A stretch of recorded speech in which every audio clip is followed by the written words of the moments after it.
Today we're working on this beautiful Morgan Plus 8, came into us as a non-runner. We've since diagnosed it as a faulty distributor unit, so we're going to be working on changing that over today.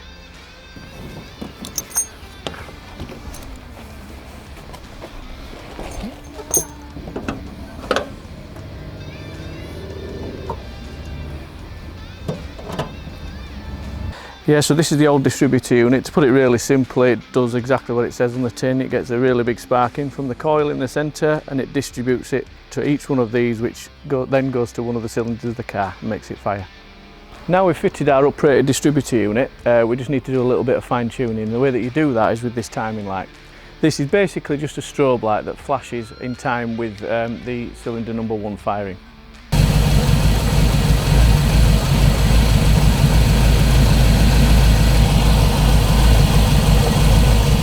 Right, so we've now finally tuned the timing.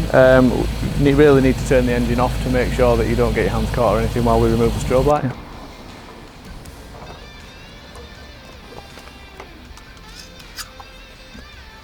Yeah, so we're ready to give it a final start up now and see how nicely she runs.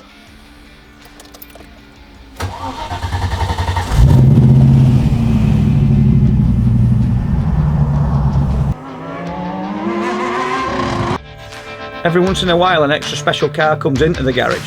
Look at this DeLorean in for a clutch and check over. Right, we've done the clutch. Let's see if it's alright.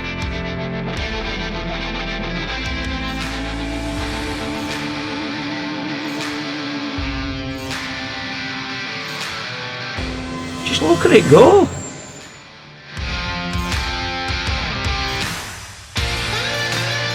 What a year 2020 has been so far. Which year would you go back to?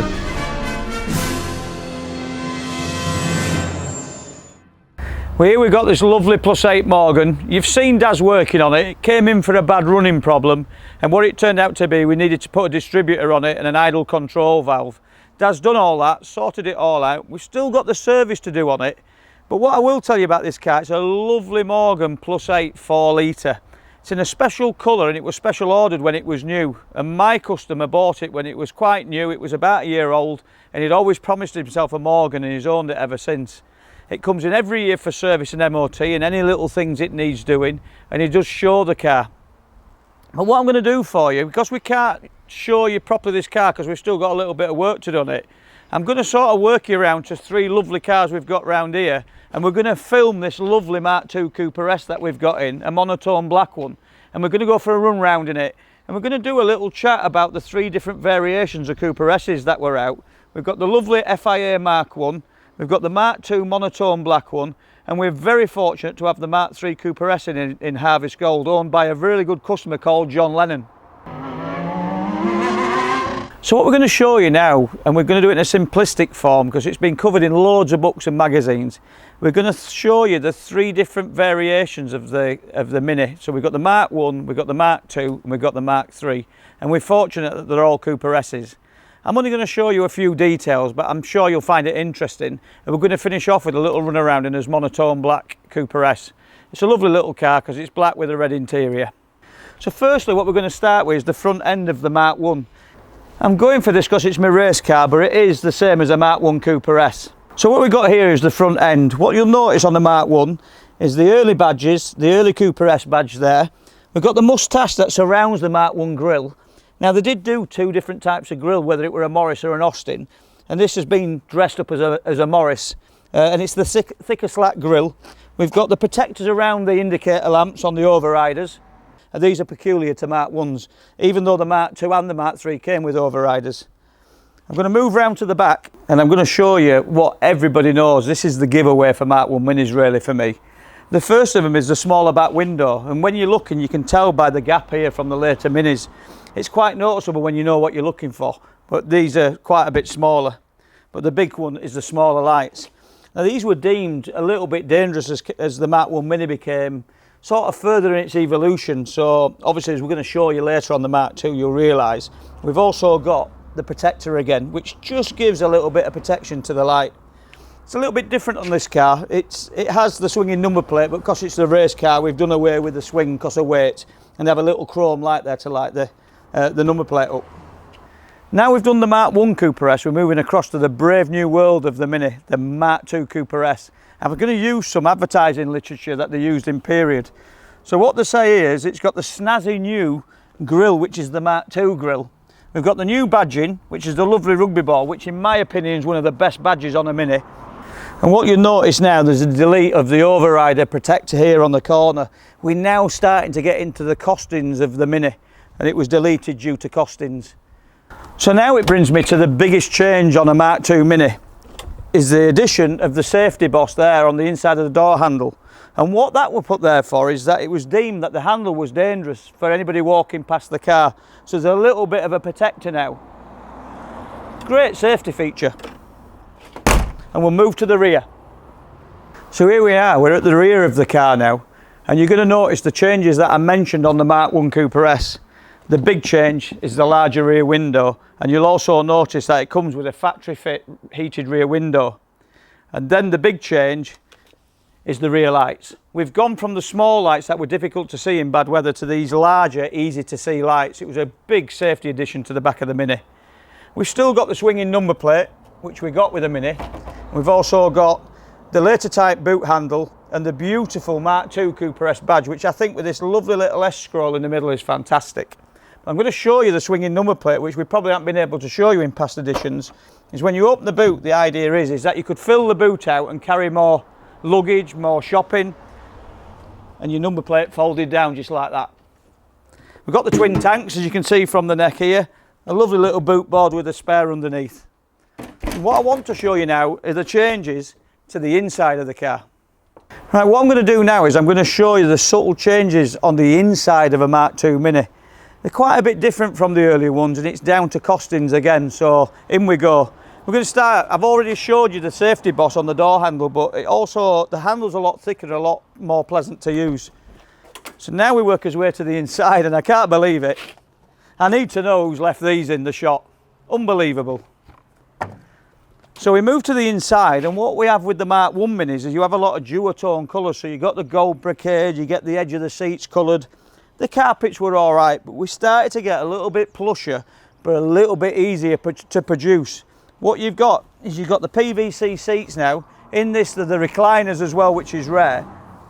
And what you'll notice with this car, it's a lovely red colour, which contrasts really well with the monotone black. The heater started to improve as well. Down to costings again. The switches were a little bit better laid out.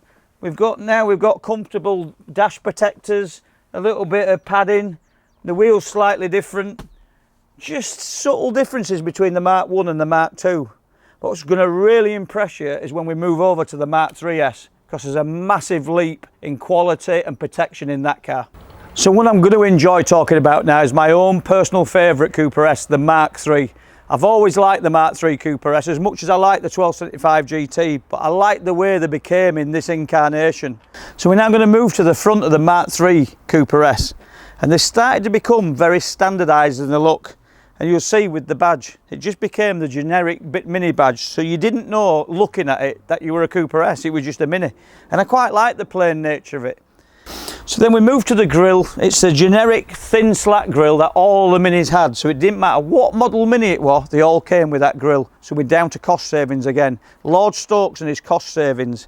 That's when we were about to lose the Cooper name from the Mini, a name that I'm really passionate about and what has made Minis for me.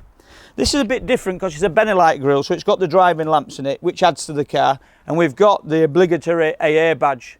So I suppose you could say Minis were a little bit unreliable in the time. We're still on overriders, but we've still got the delete option on the protectors round the sides.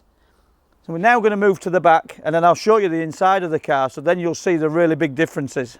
So we're at the rear of the Mark III Mini now, and I'm going to show you the subtle differences that just make these a bit different, the Cooper S from a normal Mark III Mini. So the first subtle difference we've got is the badging. This is the thing that differentiates the Cooper S from the rest of the Mini range. We've lost the swinging number plate because it was deemed dangerous to have your shopping in your boot with your boot open and you didn't want everything falling over the road. So we've now got the number plate shroud above it. You've got no swinging number plate.